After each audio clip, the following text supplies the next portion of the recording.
Hey folks, been a while. Several months, in fact. Sorry for the radio silence. Life has been busy, and I've been trying to use the time I have to make progress on the game as much as possible, so devlogs have taken a bit of a backseat. That said, I do think it's important to provide updates on the project's progress, so I've made some time to throw this together. Anyway, if you're new here, I'm Sage. I'm solo developing a game called Riot. It's an Armored Core inspired roguelike. Alright, let's get into it.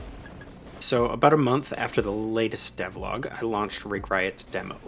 This included the structural changes to the game's roguelike elements, as well as the addition of rerolls and some new content.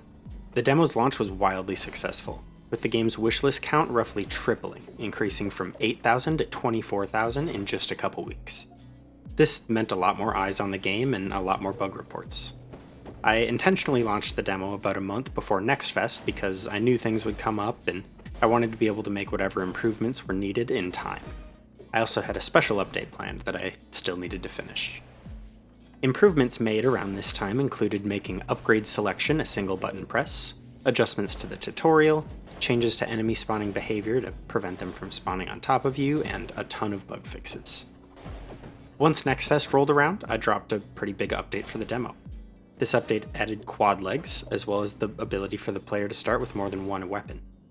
They say it's good to drop a big update like that right before NextFest to help drum up hype, but I'm not actually sure how much impact that update had. NextFest still went well though, with the game gaining about 6,000 more wishlists, bringing the total up to about 30,000. As of writing, the game is sitting at just over 31,000 wishlists, which is excellent. This means that there's a very real chance that I'll be able to make game development my full-time job after Riot releases, which is incredible news, though I'm still trying to keep my expectations low just in case. So with NextFest in the rear view, I found myself with a bunch more feedback to work through. The biggest challenge, as has often been the case, seemed to be onboarding. Games are hard to teach, and Riot has a lot going on. Updates to the original tutorial did help. People seemed to be grasping the controls fine, but I was still getting a lot of feedback that many did not understand what they needed to do during their runs. After parsing through a bunch of responses, I determined that the game was just too overwhelming to figure out on the fly. People would finish the tutorial, load into a run, and immediately start getting shot at by patrolling enemies before they could, figure out the heads-up display. So I needed to provide a lower intensity opportunity for players to familiarize themselves with the structure of their runs. So I did a couple things. First, I added an actual raid tutorial, complete with several short tutorial pop-ups. I know pop-ups like this are not everyone's favorite, but I did try to keep them short and relevant, as well as dispersed throughout the tutorial so that it wouldn't feel like too much at once. Additionally, I added the concept of game modes, with the initial distinction being between mission and assault mode. Assault mode, the original way of playing, features endlessly respawning patrol enemies and difficulty that increases based on time. The new mode, mission mode, follows the same core structure. However, there are no longer any patrolling enemies, and the difficulty increases based on how many objectives you've completed, instead of based on how much time has passed. This creates a more laid-back experience that I hope feels much more approachable while you're getting used to the game. I also know that some players will just prefer something less frantic in general, so I'm hoping this will help the game's overall appeal. If you tried the game out for the first time since the addition of these onboarding improvements, I would love to hear if you felt adequately prepared for your runs. Also, I couldn't quite figure out a good place to mention this, but the aforementioned update also added the groundwork needed for me to be able to translate the game into different languages. I'm trying to get all of the text in the game finished up before I do much of that, but if your native language isn't English and you're interested in contributing, there's a channel in the Discord that you can check out. I'd love to have the game translated ahead of release, but I'm not holding my breath that it'll work out. Frankly, I'm a bit anxious about negative reviews related to the game's translation messing with the game's launch, but it's still not totally off the table. Alright, before we get to the progress update, I just wanted to say that if you're excited about Riot and want to help support its development, you can do so in a couple ways. You can wishlist the game on Steam or subscribe to this channel on YouTube. They're both free and awesome ways to support the game. However, if you have the means and would like to contribute financially, I do have a Patreon linked below, so feel free to check that out.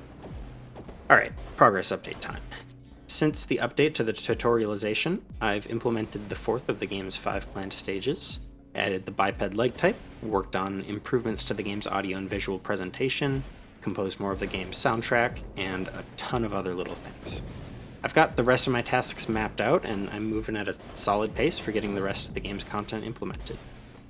At this point, my plan is to try to have the game content complete by the end of May or the middle of June, and then do some small-scale private playtesting for a couple weeks in June. I want to make sure I get ahead of any major bugs or balance concerns, even though I know things are likely to still come up regardless. With all that in mind, I expect Riot to launch somewhere between late June and mid-July. If you've been paying attention, you'll know that this means the game has been delayed a couple times. I think it's always better to delay a game than to release it rushed or unfinished, and from what I can tell, you all seem to be on the same page. There is a chance that things will get pushed out a bit further, but even then I don't think that would cause the game to launch later than July. But I will keep you all updated regardless, and I truly appreciate your patience while I work to get this thing finished. Thank you to the folks who support the game on Patreon, and special thanks to Pink Kush for supporting at the sponsor tier, and Bill Nye the Bounty Guy for supporting at the operative tier.